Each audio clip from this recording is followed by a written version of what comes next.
release that he can't get to.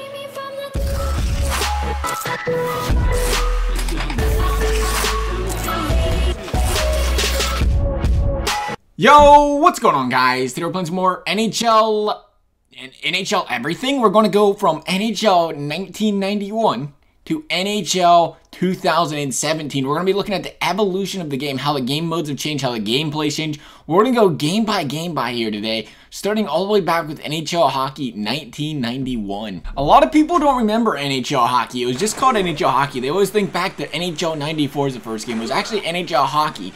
It was called EA Hockey outside of North America. It was the first game in the NHL series, like I mentioned, and it was released for the Sega Mega Drive Genesis. The cover boy was Glenn Healy, LA Kings goaltender. It was ranked number 2 by Mega in their top Mega Drive games of all time. Park Place Productions was a developer. EA Sports published it. The Hartford Whalers were still a thing. Minnesota was still known as the North Stars, and it must be mentioned that back in the day, the ice was indeed blue. Superstitions confirmed. NHL PA Hockey 1993. The first installment that was available on Super Nintendo. It's considered the second NHL game, but was not licensed by the NHL, but instead it was licensed by the NHL PA, meaning that the players' names could be used, but the team names and logos could not be used, resulting in the teams being referred to by their cities and logos looking similar to the real logos but not being the official ones. The game featured a single-player exhibition game mode and a playoff mode where you could do single elimination or best of 7 series where you could win a trophy similar to the Stanley Cup. Guess what was in the loading screens before a game? Starting lineups, a feature that fans have been raving to see in the game for HUT or other game modes 15 years later. Good news is though, we got White Ice this year. In 2001, Game Informer ranked it the 20th best video game ever made. It's crazy to sit here and think the NHL series was one of the best made games out there back in the day, and it could potentially be selling millions of copies nowadays, but doesn't.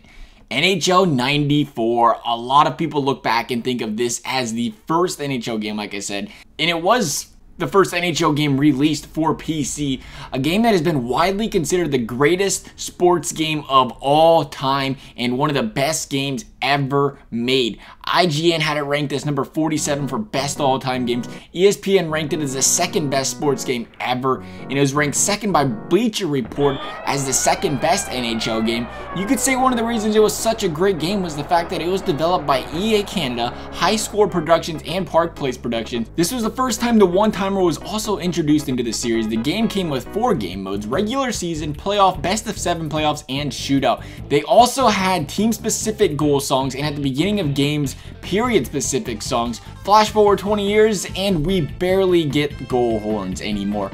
Man, have things changed. A game so great that it is still the only NHL game to have a Japanese game released. One of the odd circumstances that did come about in NHL 94 was the NHL made them remove the fighting feature from this game. Commentating back in the day was also done in dialogue boxes prior to puck drop. NHL 95. Now you have the ability to sign, trade, and release NHL players, could create your own players. Although modes such as the shootout mode and playoff mode were removed from the game, they did have their added benefits in the NHL 95. And one thing I must say is the soundtracks back in the day were actually like on point compared to nowadays. The monotone soundtracks, even a monotone soundtracks, it's like, oh, it gets you back in that gaming mood, you know? I don't know what it is. I wasn't even alive in 1995, man, but I'm gonna pretend I was relevant when this game was out, you know? NHL 96, the penalty box is here. There we go. You can now receive minor and major penalties. Playoff mode was brought back, and season and expedition mode remained in this iteration. The ability to fight was brought back to this year's game. Again, the crowd sound effects were solid. It's crazy when you look back and think of how basic the sound and audio was back in the day, and it still brought in some good boos and cheers from the crowd on big plays in the game. And honestly, I keep looking back at these games, and when you think of today's game, the crowd may be less into the game now than it was back in the day. I mean, they worry about the crowd graphics, but how much are they worried about the crowd audio and stuff being into the game? I don't know. That's up for debate. NHL 97. PlayStation finally got its hands on an NHL series game this year. The first NHL game with graphics that used a full 3D engine. Each team's goalie even had their own custom painted mask, and there was a goalie mask viewer feature available in the game, something you did not come across in very many iterations at all. And then a feature I've been dying to see form in a current NHL series, which was a skills competition mode that allowed players to compete in the hardest shot, goalie 2-on-0, accuracy challenges, and many more, kind of like the All-Star game does. First year that alternate jerseys were also available in an NHL game. I don't know why this reminds me of WWE, but this was the first time that one player on each team got a special ability. For example, Rob Ray had the ability to check an opponent while still controlling the puck. And the game came with an intro. You guys are gonna get tired of me saying this, but man, besides the graphics, I think the NHL 97 intro is balls to the wall better than any year recent intro. If you've ever seen it, it's actually pretty sick. NHL 98 introduced full national anthems for the first time and became the first game in the series exclusively developed by only EA. There was also in-game commentary finally. NHL 99 was the only game available to those with a Nintendo 64. A career mode was added to the game where you now had the ability to be drafted and had the ability to retire. Moving on to the next few years, there's only minor changes from NHL 99 to NHL 2001, such as tournament mode added in 2000 and a momentum bar added in 2001. Did you hear that, EA? Close your ears. Momentum, oh man, don't let them hear about that. Yes, a momentum bar though, a big topic, like I said, that's brought up a lot today that is supposedly not in the game anymore according to EA. NHL 2002, finally a game for Xbox users. Bo Clement's one-year tenure of being the analyst of the game ended and was replaced by Don Taylor. All the good old days. Game Boy Advance. NHL 2002 made the NHL's first and only appearance on this gaming device. NHL 2003 introduced a feature known as Game Breaker. Ironically enough, it was activated by a player performing enough deeks and would charge a momentum bar in the game. You gotta love it, right? The more deeks, the more momentum. Oh, it was great. NHL 2004, this game added 3 European leagues, the DEL, the SEL, and the SM Ligas. Leagues that are still in the game today. Franchise mode was revamped and now called Dynasty. This was the first year where players could actually decide if they wanted to fight or not. Believe that or not, fighting's been in the game for so long. This is the first time you could actually initiate and be part of a fight. Originally, it was just kind of a, hey, you want to fight? Yeah, let's go have a fight, you know? And it was not really a choice. NHL 2005, the first year that a complete World Cup mode was implemented in the game. Back in the day, every team wasn't an 88 overall either. Believe that or not.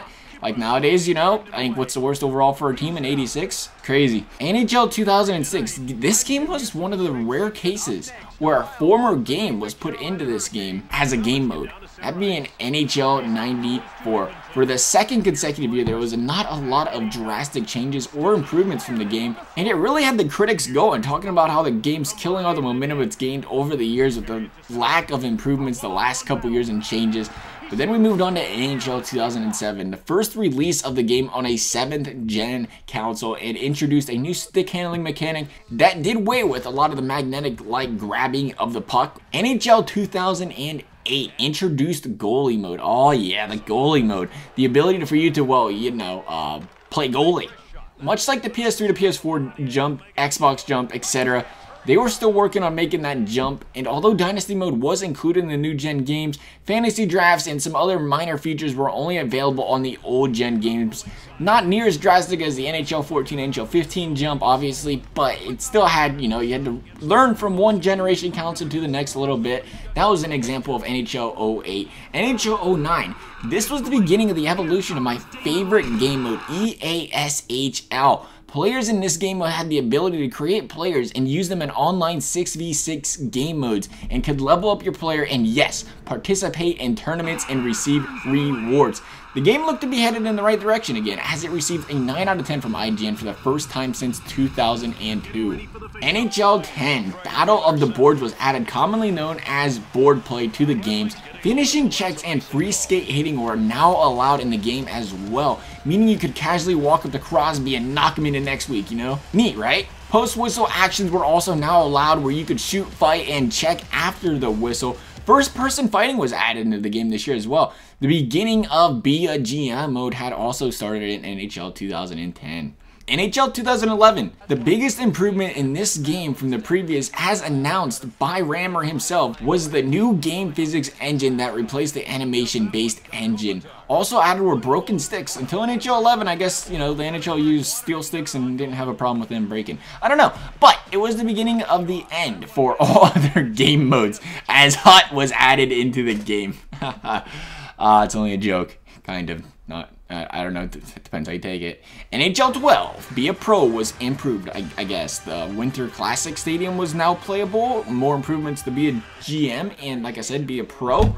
From the previous year's game, NHL 13, the ball started rolling again for NHL. It broke the record for most first week's game sales by an NHL game in the series. This game did what I would like to see more of today. That is, it put in a lot of work on the gameplay itself, adding over 1,000 new animations, made skating more dynamic, and put in a lot of work on the way computers played away from the puck. Oh, and close your ears, GM Connected fans, but GM Connected was put into this game. Yeah, we want GM Connected, you just got to go back to playing, a game from 4 years ago. NHL 14, it fixed up ESHL. Captains were now added to this game mode, and later removed on, okay, continuing on. Be a Pro was revamped and called Live the Life, where you got to make off the ice decisions like interviews, interactions between games, or decisions in big events. The way you respond to these scenarios would alter your future performance, and of course, there were the returning modes of EASHL, HUT, Be a Pro, Connected GM, and I had to bring all these game modes up because of what happens in the next game. Oh dear, NHL 15. Undoubtedly the most disappointing NHL game ever released. It received a 5 out of 10 from IGN, the worst rating any NHL games received by far, wasn't even close. And why? Why such a bad rating across the board by a lot of these gaming review sites? Well, this game doesn't feature new additions. Instead, it features lost additions. No more ESHL in this game, which had fans irate, not to mention myself. They actually added an OTP kind of mode later in the year that let you play 6v6 but without a custom skater because of how upset fans were. But are you ready for this list of features that are no longer part of the game as of NHL 15? At least at game launch. No GM Connected, no OTP, no ESHL, no online shootouts, no Live the Life, no Be a Legend, no Winter Classic, no season mode, no create a team, no way to edit individual players, no tournament or battle for the cup, no more custom practice modes. Now you only go on one-on-one with the goalies, no top 3 stars. Oh, and that's just the features. We haven't dug into each game mode. Be a GM. Computed simmed drafts. Cannot play as an AHL team. No fantasy drafts, no preseason games. What is this, a joke? No preseason games? Oh man, I should check that out for sure. Be a Pro, no option to send the next shift. Instead, you get to sit there on the bench and watch the entire game. Fun time, right? You can't play for minor league teams, no Memorial Cup tryout, no All-Star game, and are you serious? No All-Star game? HUT, you can no longer play a friend, no tournaments, no mobile app. Man, was I frustrated when this game came out, let me tell you what. And after reading over everything that was gone, I might be even more frustrated now. Those 3 modes was all you could play. And they stripped the best features in them as well. This is where the demise of NHL begins, I think, right here. They have a lot of work if they want to get fans back into the franchise in future games now. NHL 16, well, ESHL's back, thank God. I was going through withdrawal over there. I didn't know what I was going to do. Playing HUT all day, it was getting ugly. Speaking of which, HUT was a carbon copy of NHL 15, except, we could now play friends. Be a Pro and Be a GM were still in the game and needed a lot of work to get them back to where they were back in the day. Shootout mode was also added back. IGN rated the game a 7 out of 10. Again, one of the lowest ratings the game's ever received. It's ugly, but it got a little prettier, but it's still ugly. Time to give a look at this year's game, NHL 17. Good news, new modes. Starting the year off, there was now Draft Champions, an Arena Creator function, and an expansion to Be a GM, where you can now make owner-like choices in Be a GM. But still, Connected GM for the online GM Connected hopefuls is not in the game. Later added was competitive seasons and monthly roster updates actually as well. I bring up monthly roster updates because there was only a couple roster updates in previous games or for a few years. But we had competitive seasons for the HUT hopefuls, and then there was the new player progression system in EASHL that was added this year. Still no custom attributes editors, but we got to work with what we got with the classes and progressive systems they currently have.